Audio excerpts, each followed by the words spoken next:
All right, we're YOLOing it. So I haven't read my script. If I'm not looking at the camera, I'm very sorry. I'm trying to keep it engaging and keep eye contact, but it's very difficult to memorize everything, and I'm running out of time. So welcome back. We are going over episode 8, No Pain, No Gain. And this is, of course, modern psychology hacks, where we are teaching how to use psychology to increase the chance that you're going to do good habits over negative habits. And there are going to be quotes throughout the video. We're going to start off with a quote from Thomas Edison. And he said, "Opportunity is missed by most people because it is dressed in overalls and looks like work." Spicy. So I am going to tell you a little bit about what I did when I was starting out on this path like 2-3 years ago. And the thing was, I didn't start in necessarily the right order. I know essentially what the right order is now, which is the way I'm structuring this video series, which is identity design, cleansing, and starting new habits. But I started out actually with new habits, where I was just doing a little bit of research, and I learned that working out was one of the best ways that you can increase confidence and different things, and you'll feel better. And I thought, all right, I'll give it a shot, because I've worked out before. I was 18 years old, almost 19, and I'd worked out when I was 17, 18 a little bit. But it was also the first thing that I had really done that was exercise in a while. So I'm sure my 120-pound body was ready for something to do, ready to move, especially after being in my bed for like 8 to 10 to 11 hours a day for the last semester. So I'm sure I was ready to go, but unfortunately, I've been to a gym before, but I haven't been to this gym. This was my first time at a large college gym, and I was still a little bit mentally like motivated, I guess, from the time when I was scrolling on my phone and I saw this reel of this kid that was telling me like, hey, you got to do it, you got to lock in, you got to become the best version of yourself. And I was like, yeah, I'm gonna do that. And I started researching and I got into it, and then I get to the gym and my motivation has, I don't even know, like a 360 almost, because I get there and I am not kidding, I was the smallest person there. And also I went at like 6 a.m. So it was just me with the beasts. This first time, I didn't keep going at 6 a.m. by any means, but it was just me with the people, and everyone, even the people like shorter than me or smaller than me in a different way, were benching my body weight as a warm-up for multiple reps. I mean, it was not good for my self-esteem, I'll tell you that. So I started wearing hoodies to the gym for like 2 years, because before that I was perfectly happy over in Copeville. Like, yeah, I'm pretty healthy. Like, yeah, I'm a pretty like muscular guy, but oh my gosh, no, like those were men and I was still a child. And it really changed my perspective. I was like, all right, it's one of those things one of those rare things that I didn't like assume would be easy. I assumed it would take a long time to build a physique I would have been proud of, especially given from where I was starting. And this was a good thing.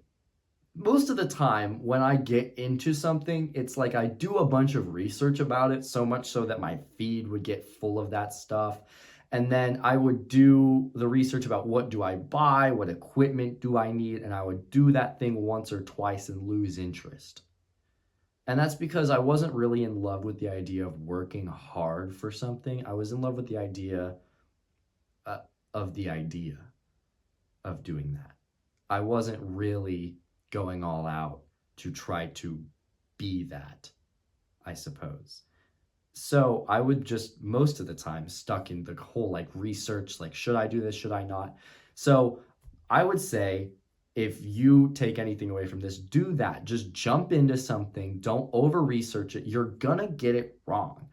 And you're gonna get it wrong, but it's not like it's gonna be the most embarrassing thing ever. If you go somewhere that you're uncomfortable with, say it's going to a new skill, a new club, a new gym or something, nobody's going to be looking at you like, this guy is a noob, he doesn't know what he's doing, look at this guy, everybody make fun of him.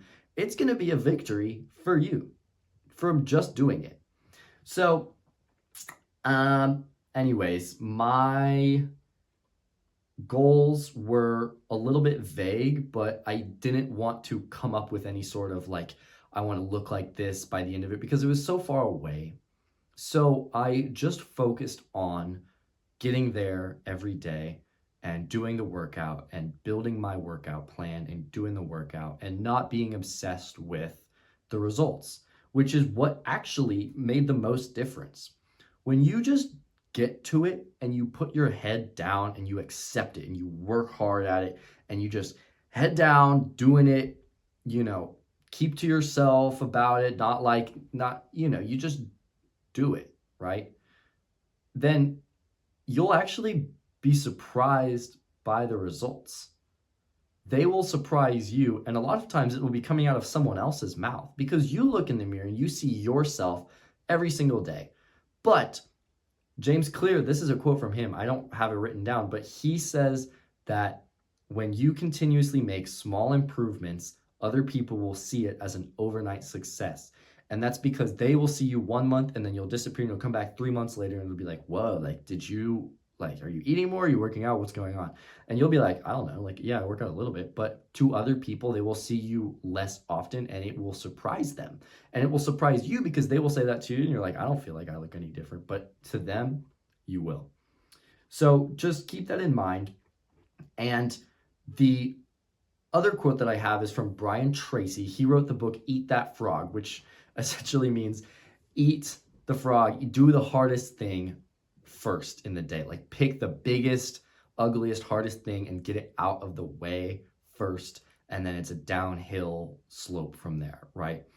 He's the one that's like, don't focus on just doing little itty bitty things. Do the big one first. That's going to, like, the one that gets you the most points, right?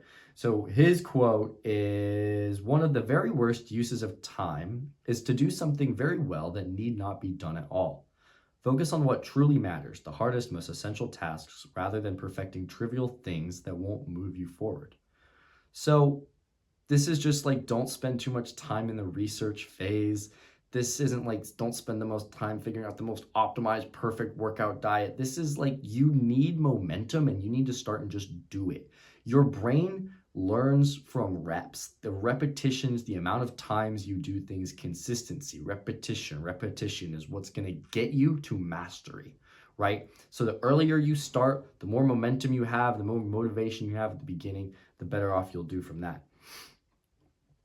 So anyways, another quote from Alex Hormozy is, expecting something to be easy makes it much harder than it actually is, right? Accept that it's going to be difficult and then move on. If you're thinking like, what's the fastest way to get around this? How do I cheat this? How do I whatever? And then like your cheaty method fails and then you're stuck like, do I keep going or do I like do it the hard way? And then you're like -4 points behind and it's just a mess. So do things the right way, the hard way. Assume that it's going to be difficult. And then if it's not difficult, you'll be pleasantly surprised.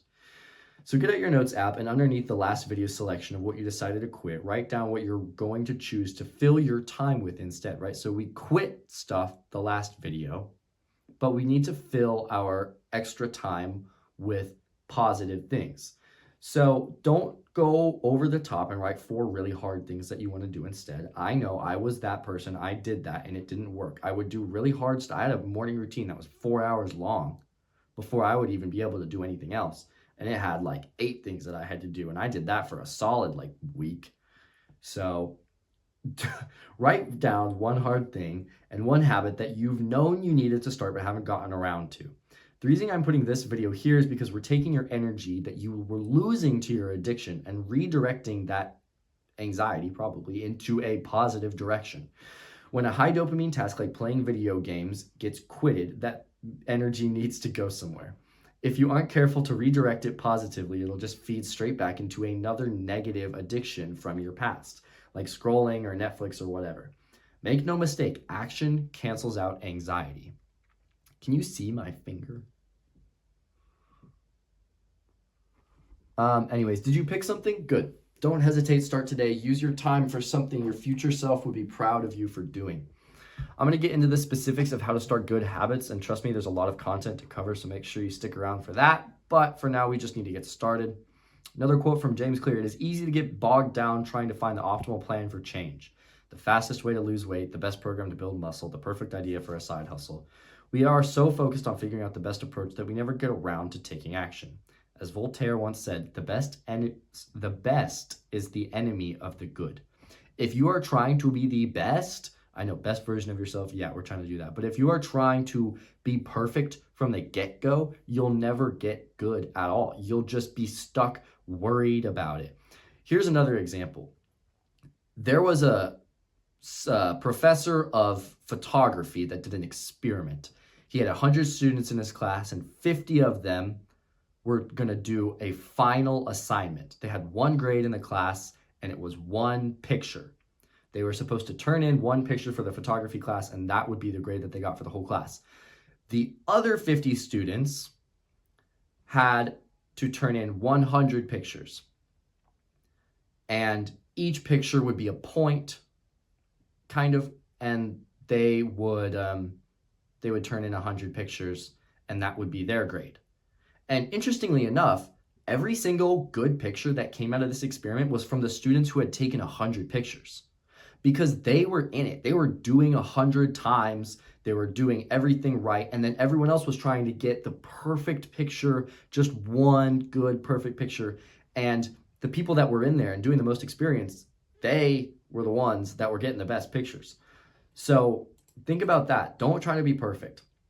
And of course, no pain, no gain. If it hurts, good. The path ahead looks daunting, good. So don't hate the hard steps along the way. Don't hate things that feel like a waste of time right now. When you do hard things and things that feel like a waste of time, these become arrows that you can use to slay future beasts.